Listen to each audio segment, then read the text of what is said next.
ईश्वर पुरुषोत्तम ब्रह्मस्तंभ विधाता सद्गुरु स्वांग नमस्तुते।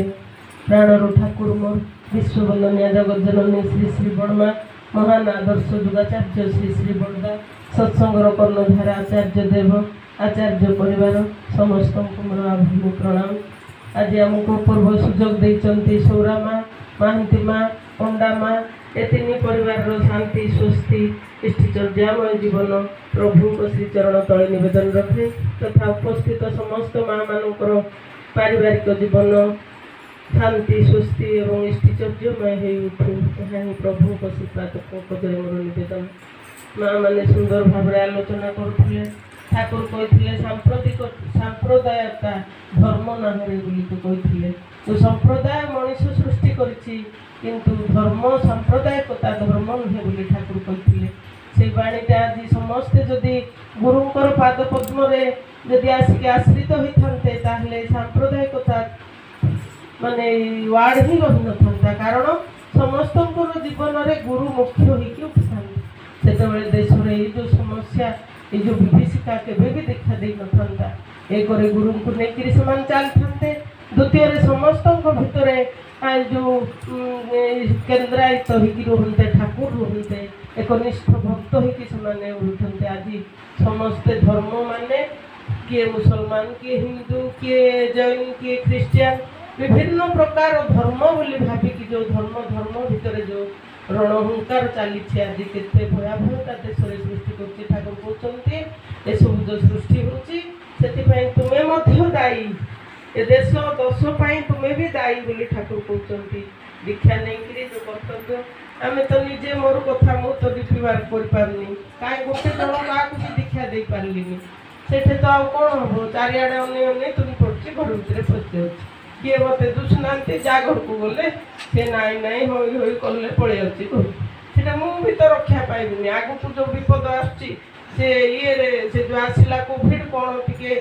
ठाकुर बोली बचीगली एवं तो ठाकुर कहते डिपुआर करे आदे हेनी डिपुआर कर जा कि क्या कहबी को विपत्ति आसो कौन हम से भगवान को देवा निवेदन करी पाद तले रहा निजे जो करनी अन्न को करे बोली तो सी के से किमिति हम ना खाई देकर स्कूल पलैकी दरमाटा को बैंक रे बांधिदेले कौन का हम कि हेनी से अहरह मनीष लगे पड़ो सबुआड़े बुल देख सियाड़े आखि पकेब इे आखि पकड़े गोटे मनीषटे के जानी मिलने मिल चारिआडे बुलिले इमती घरे बसिक अनइले कि भी मिलूनी तेणु से चेष्टा आमर ना से निष्ठा आमर ना से सहित पूरा लगिक रहा पड़ो जीवन 50-60 वर्ष पलैला मरण केत आसो ठीक ना नहीं आगे कर जीवन में आउ ए जन्म है भाया लगुनि कि भी के जाने आउे आईला जन्म पाइले भल कर जन्म को इष्टकर्म हो पार कि कौन तेणुक ठाकुर कहते ये बचे किए गोटे अधिकित पूरा मत लगुनि तार कथा कहले भी सब तो जाच तुम मैंने जी आम बसीचे ये से उत्पल शर्मार कथा कहले भी समस्ते जाचे आउ ननीता कथा कहले भी समस्ते जाचे खाली माँ गुण कीर्तन करवा आसीचे बोले करवा कथा गोटे नन सत्संग नहांती किए भी मत आगे प्राकृत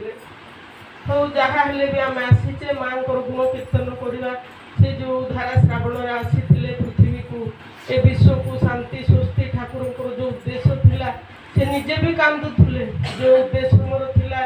संसार को आसिक से लक्ष्य पूरण हो पारनी केते व्यस्त होते केते विव्रत होते आज अबिंदा आचार्य देव केते विव्रत होती ये जो घटना जाक आम मन को एत कष्ट दूसरी आचार्य को केते कष्ट दूर नामी पुरुष से केते आघात लगुव से विपुआ प्रतिदिन राति अनिद्रा रही सब कर लोक मान बारंबार कहते आम कितु आम अज्ञान बसत आम आराम घर रही जाऊँ एटाक एत सीरीयस बोली नौनु जो नई बुड़ी पा आंठे हम से चित्कार कले से पानी एत फोर्स हो अटकैबार कार संबल न बेल था बंध बांधे बोली ठाकुर कही से कथा जे बेल था आमको सब प्रति सजग होगा पड़ो से जो ठाकुर कहते गोटे उत्पल शर्मार कथा जो कहते गोटे पिलाटे आमर थिला तारा गाँव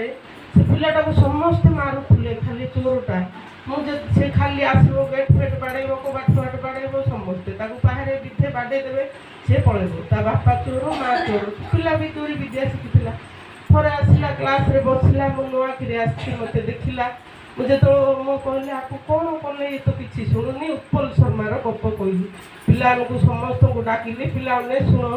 गोटे केड़े विख्यात चोर थिला आसाम रो तार कथा कहबी तुमन बोली तार अने अने पार्टी करी कहूँ मोर उद्देश्य थिला से पिला शुणु बोली